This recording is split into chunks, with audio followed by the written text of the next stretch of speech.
As I mentioned in the podcast, if you missed the podcast, you can always go back and check it out. If you're not into the podcast, however, I have decided that when I do product reviews, I'm going to do them unscripted. The reason is because, well, editing, writing, all of the preparation that goes into the more advanced videos takes a very long time, and I don't want to spend the same amount of time on product reviews because they're not my primary focus, first off, and I think that they really don't need much more than what I'm about to do, which is I am going to prepare and set up this, the Sonoff SwitchMan. This particular device comes out today, assuming that this video came out on Monday, January 13th, 2025. Okay, so I'm going to go ahead and get into it. Oh, so this is going to be purely unscripted, minimal editing where possible. I do have, obviously the other B-roll. So I'm just going to get into it. Right. Okay. Now, I need my tools. And I may cut things. It will probably be cut up. I don't want to leave you in dead silence or anything like that. So if I don't talk or whatever, I'm going to skip things. And I'll just explain why, or I'll just skip things. Okay, I need to strip my... I have a cord here. I have a bunch of these, and I am going to... so I'm out of proper Wagos, so I am going to use this guy, and I have lost... the other one. I don't know where the other one went. Oh, here it is. It was blending in with another device. My desk is, you can probably see it. So I actually can't really see the preview in the camera. So the things that I know are that the area behind me is very overexposed, which is part of the reason why I can't see the preview. Number one, it's glaring off of the smooth preview window, and two, it's all zebra stripey. So everything kind of looks like that at the moment, even though not a whole lot over here is overexposed. And that is actually intentional, because if I didn't overexpose the background and just a tiny smidge of the foreground, you wouldn't even be able to see me. Maybe I could set up more lights. Maybe I could bring lights up from the studio. Maybe I could do this video in the studio. But none of those things are happening for reasons that don't really matter. So let's get into it. All right. First, I'm going to just nip these off. This is not a permanent thing. This is not something that I would, use this way. I'm just going to do this to just sort of test the device, check it out, set it up, see how difficult it is to set up / wire. You will notice that this particular device, I'm going to try to keep things tidy here because I'm in the office. This particular device does not require a neutral. Now, I suspect that there is something special that you will have to do in order to bypass that neutral. Usually it's a device that bypasses the load in order to power the device. But I don't know. We'll see. I would imagine that's the case. Otherwise, very difficult to complete the circuit. Maybe I'm not thinking of something. I don't know. Anyway, okay, so I'm just going to throw this on here. And I'm actually, I will be surprised if there is a ground on here, just because there hasn't been on other devices that are similar that I've had. Shelly devices, if you get a Shelly dimmer, there is a ground on a Shelly dimmer, and I actually really appreciate that. Let's see here. Although there might be. I have not opened this box. I have not seen this. As a matter of fact, I didn't even know that it was a limited product until Sonoff got a hold of me, and I'm just setting that off to the side because it's just slide around. They got a hold of me after I received this already and told me that they were sending me a new product, and had it not been for the model number or whatever series thing that they have, if it wasn't for this, I would have just done this as a video, and I may have even done it way too early because I've actually had this for a little while. A little while being maybe a week and a half or so. So, fortunately, they messaged me and said, hey, this is the thing, and they sent me a data sheet on it, and the data sheet had the product code on it. There, that's what I was looking for. And I was like, oh, they already sent me this thing. So, here's another oddity about that.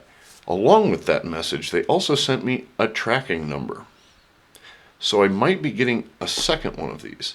And if I do, I'm going to take one apart. Yeah, I may end up taking this one apart anyway to flash or attempt to flash the firmware, because new product, I'd like to know if it's possible to do the thing. I believe that will ultimately depend on the chip that's on here, but we'll see. Okay, so let me go ahead and open this thing. I'm going to take a drink of my coffee here for a second because it has been a long day. Okay, here we go.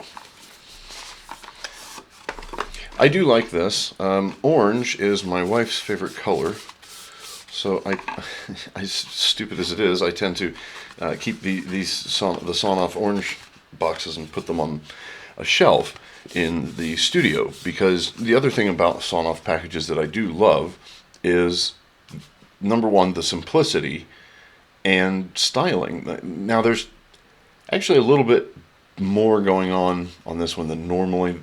I suspect that as more and more technologies get added to these things, this is going to get, all kinds of stickers and logos like a NASCAR.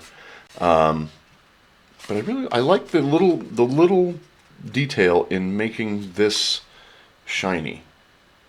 It's little stuff like that. And this is, this is a substantial package. Again, I hope companies stop wasting too much material on things like this. But at the same time, for me, a device like this is probably going to go back in the box and maybe even go on a shelf. I realize that, that only really applies to YouTubers and people who are really into light switches. But anyway, so let me open the thing. And it's, usually when you get one of the, yeah, I knew it was going to have that. Usually when you get one of the, like the TX Ultimate or the NSPanels, they come in this little thingy. What do we got here? We got some mounting hardware and the obligatory, tiny, nearly illegible manual. So I'm going to set these things off to the side. I am actually going to put this back together and we're going to put it in here. And I like that. I mean, that's a nice little detail. I don't know that it was worth the thing that they had to do in order to do that when they ran the cardboard, but I mean, I guess they were doing the product code anyway, and it's actually really good that the product code is on the box, because they might have just stuck with this or even added this to it. I don't know why it's called SwitchMan, but I guess we'll find out if he saves the day. Yeah, set that right there. Don't need this anymore because we're already set for that, I think. Oh, wait a minute. No. Oh, no. I'm not going to need the Wagos anyway. Okay. Duh. I should have known that. Here we go. This is the, amazingly tiny user manual that, that really does not work very well at all for the camera anyway. Yeah, I mean, there's a lot of detail in these, but it's just amazingly small to me. Too small. It does show, okay, let's see here. I wonder if I can get that to show on there at all. It does show two different wiring diagrams, one for having the neutral and one for not having the neutral, it looks like. And it looks to me as though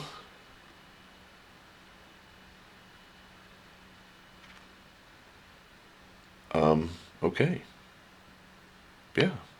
It must be super, super power efficient because it doesn't say anything about putting a bypass in. That is fascinating to me. Huh.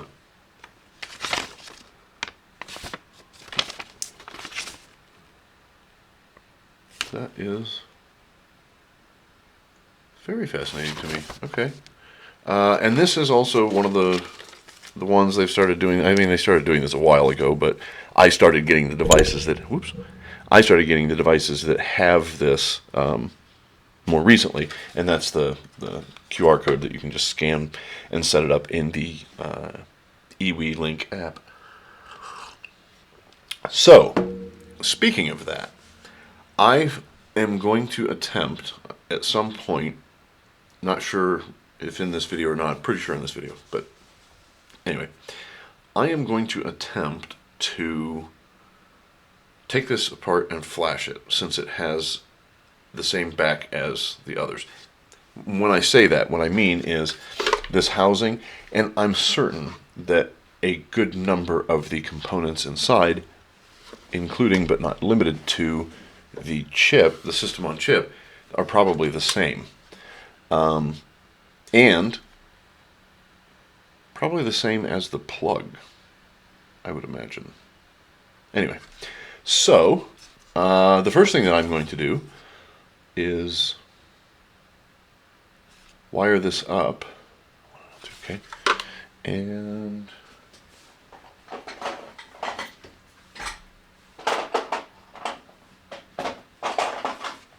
then we'll see what's what here. So let me go ahead and loosen up the, and I'm going to be doing the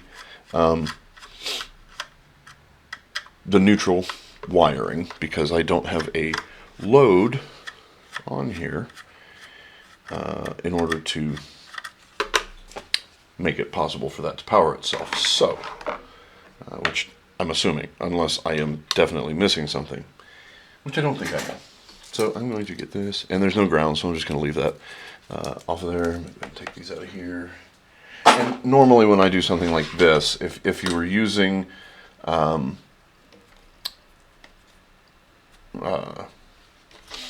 if you're not using solid core wire, I recommend, hitting that with a bit of solder before you do the thing. And not just with a bit of solder, but get yourself some ferrules, some crimpable ferrules. I do have some crimpable ferrules downstairs, but this cord isn't going to remain here. So not particularly worried about it, but I do want to mention that if you were to do this in a more permanent manner, I highly suggest that you tin those and crimp a ferrule on them. And there's reasons.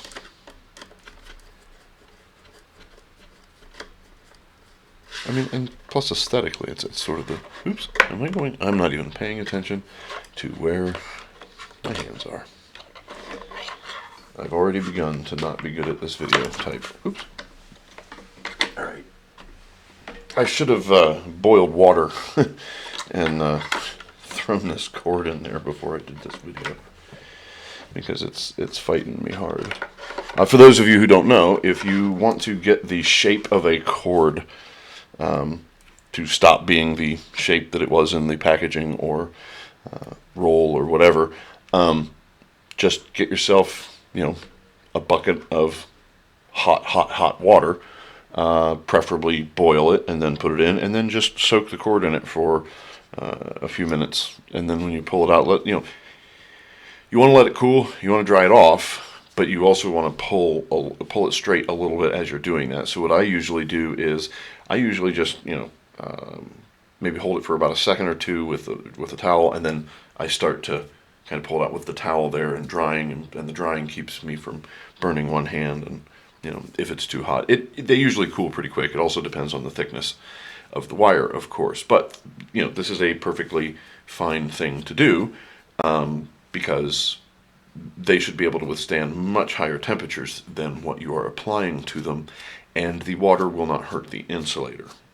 Even if you were to dip a USB cord in, so long as you dry it well, won't hurt it at all. So, little tidbit for you.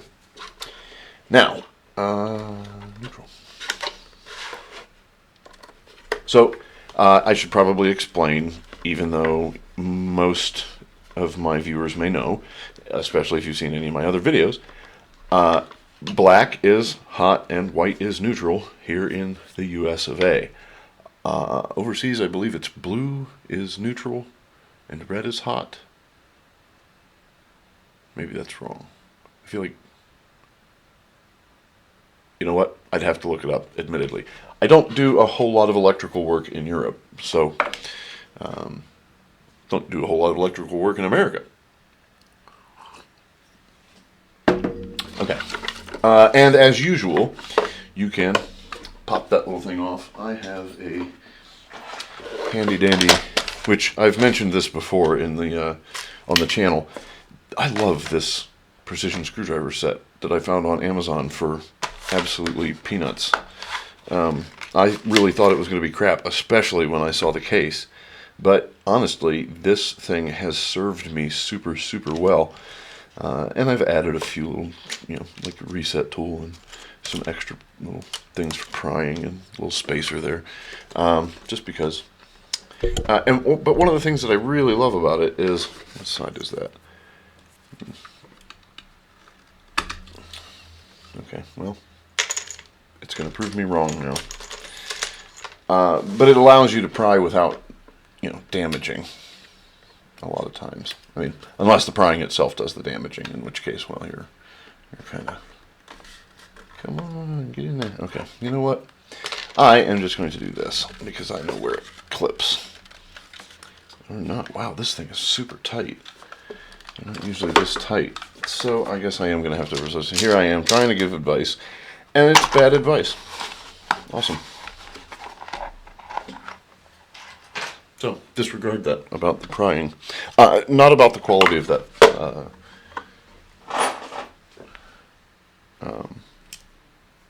toolkit, because I stand behind that.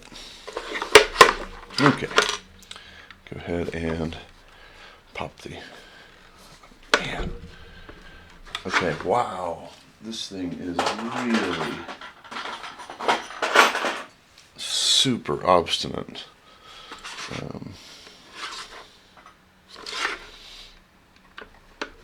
Forgot where I was there for a second.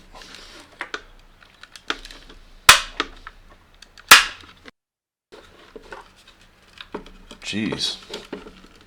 Holy cow. This one is super tight. So the benefit of this, I mean, when you put it back together, it'll be fine. And really, I didn't even need to do this. I'm just doing it to show you, but that was violent. This is what the NSPanel, the TX Ultimate, all of their wall switch replacement doodads have this sort of thing going on. This has a 10-pin connector, though, and I thought they were 8-pin in some of the other ones. So maybe there's a difference. Maybe there's an upgrade here. I don't know. I could be wrong about that. But it's, you take it off so that you can run the screws into the mounting places, and then, you just pop this back on, and there you go. And it's probably going to be, similarly violent.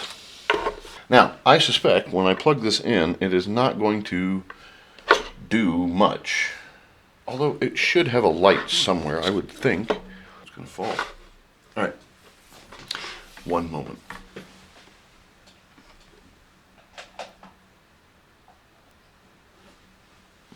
Okay. Ooh.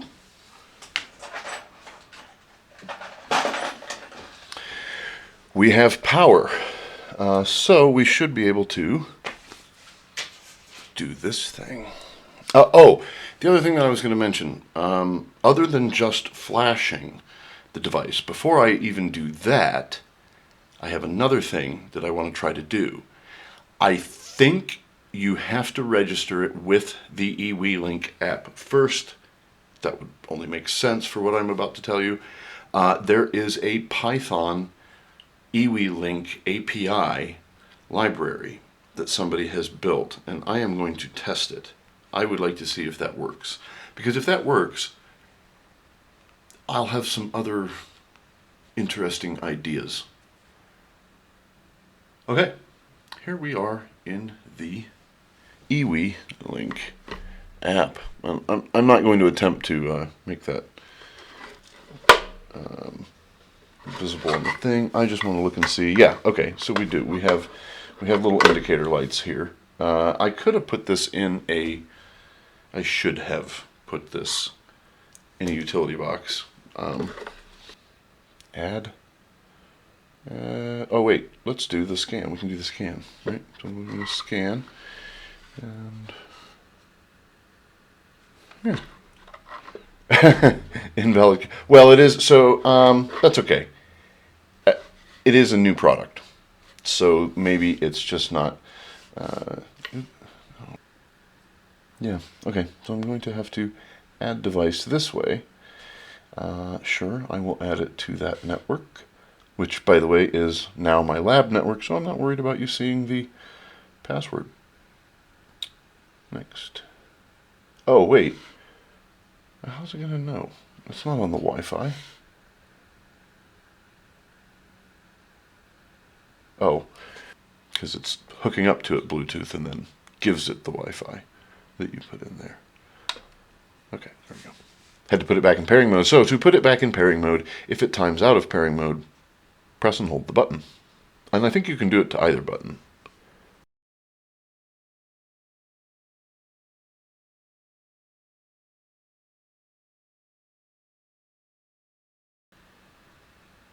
Oh, yeah, okay. Well, so there's part of my problem.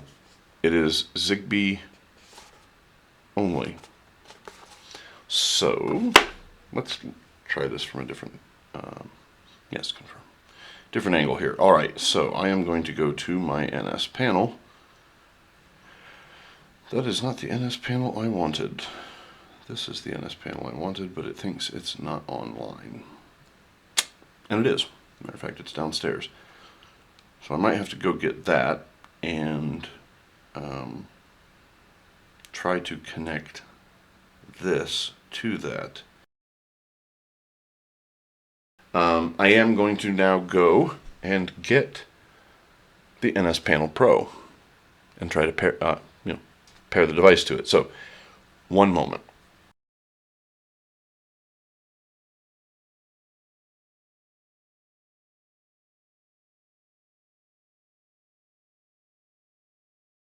Okay, Smarter Circuits editor here. There was a bit of an issue, and I did not realize it until I was several hours into editing. Everything that has come up to this point has been edited up to this point. What happened is I went downstairs to get the NSPanel, and when I came back up, I started the camera, and then I started doing my thing.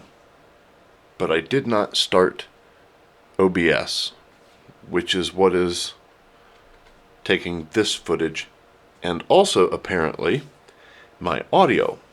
I also discovered that this lavalier mic is dead. So, I am going to try to finish out the video, having already finished the video. So I thought this would be a good opportunity to see what is involved in factory resetting one of these, or just getting, removing it from the NSPanel, putting it back in pairing mode, and then pairing it again. This will be the first time you see that, but it's not the first time that it's happened. So I am now going to do that thing. This is not the correct time, obviously. As you can see, since the background is not blown out, it is later. Anyway, okay, let's do this thing. Let's go. Whoops. Which, by the way, there's a new thing that you can do in the NSPanel Pro, and that's directly connected to Home Assistant. It even explicitly tells you that it's compatible with Home Assistant, and has done this intentionally. So that's pretty neat. I like it. I don't use it as often as I thought I would, but I think that that's just a matter of location. Location, location, location. Okay. I am not seeing anything in there directly, so of course I am going to check the app. NSPanel. There we go. It knows this time that it has sub-devices. So let's go ahead and check that out. Let's see here. Where is it? This is sort of weird.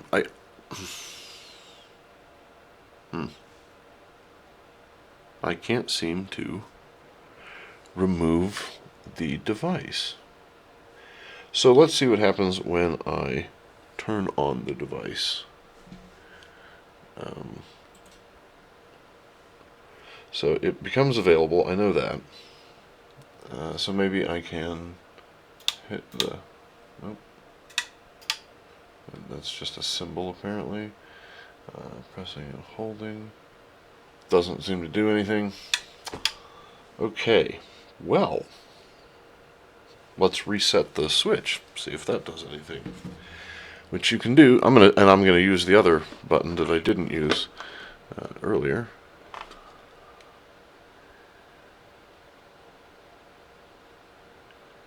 Ah, it went away. Alright, so I have put it back in pairing mode, and interestingly, as soon as I did that, it must have said something to the panel, or sent some kind of signal, because the panel removed the thing. So now, hopefully, I can show you how easy this actually is. I have to admit, this is very easy.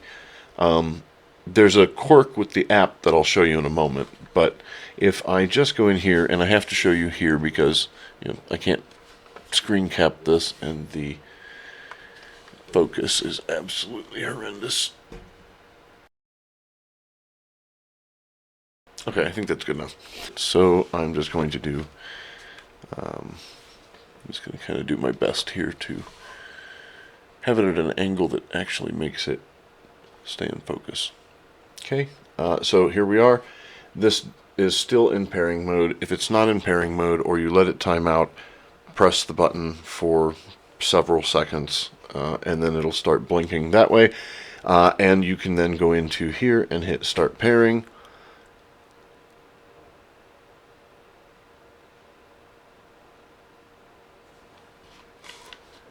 Oh, see, okay, I was going to say this was almost instantaneous the first time. Oh, here we go. And there it is.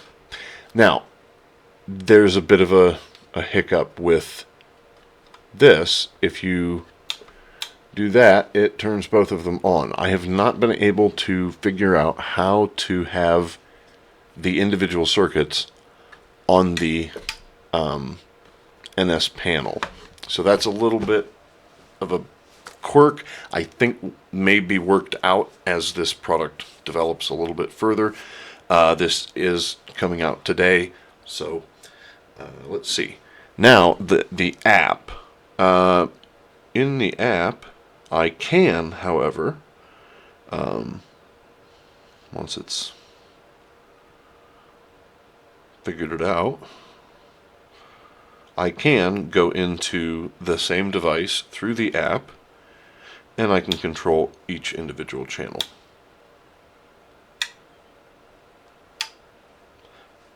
So that does work, and one of the reasons why I think that the NSPanel issue might, you can only turn both on or off. The reason I think that that may be resolved is because there is an all on and all off button in the panel in the app, and my guess is that whatever API call is made in order to do the two switches is the same between the two things. And eventually somebody's going to say something, or maybe it's already on the backlog. They're going to do something about that, because that is also true apparently for my TX Ultimate, and I didn't know that, because I don't really use this for that. And honestly, in that case, it wouldn't really bother me, because the two circuits that I use that device for are a bedside lamp and my laptop charger. So usually I'm turning both of those on at the same time when I go in the bedroom anyway. So anyway, that's pretty much it. I am sorry that everything drastically changed. I hope the audio is at least somewhat consistent. I know that the video certainly isn't, the color certainly isn't, the light, everything is all weird, but yeah, sorry about that. Okay, editor here, cutting in to the editor. I forgot to give the last summary of the device itself. I do apologize for switching to the smaller camera. I really did not feel like going through the transfer and everything else again, so I'm just going to have to be in semi-fuzzy vision, not just because of the beard. So, the SwitchMan. Has the SwitchMan saved the day? Meh, it's okay. As far as a Sonoff product, it is pretty typical of Sonoff. It's sturdily built. It looks good. Feels good. Works pretty well with their app. The NSPanel button thing, I don't know if they're going to fix it or not. It's not that big of a deal to me. I do wish that they would fix that. That would be neat, because maybe I would use it. But the other thing is the app. You know how I feel about using an app, so this won't go into my main network, but I may use it anyway because it is a good little device. And, if you don't mind the app, it's okay. So I would say probably a B. Yeah. B minus. We'll call it B minus. And the reason that I say that is because it is rather difficult to get the front panel off, though it is held securely. But imagine doing that when it's against your wall. How are you going to pry that off of there, without... I know that you're going underneath the metal, but you're going to mark up the wall. That's just going to happen. But again, maybe that's just the way that these ones are, and I can't really hold it that much against it. It's a nice little device. So anyway, back to the other editor, me, to finish out the video. Anyway, if you are still with me, I would like to thank you for your minutes. We all have an unknown limited supply of minutes, and you have chosen to spend some of yours with me. I greatly appreciate that. And I do hope that you'll join me next time as I continue exploring smarter circuits.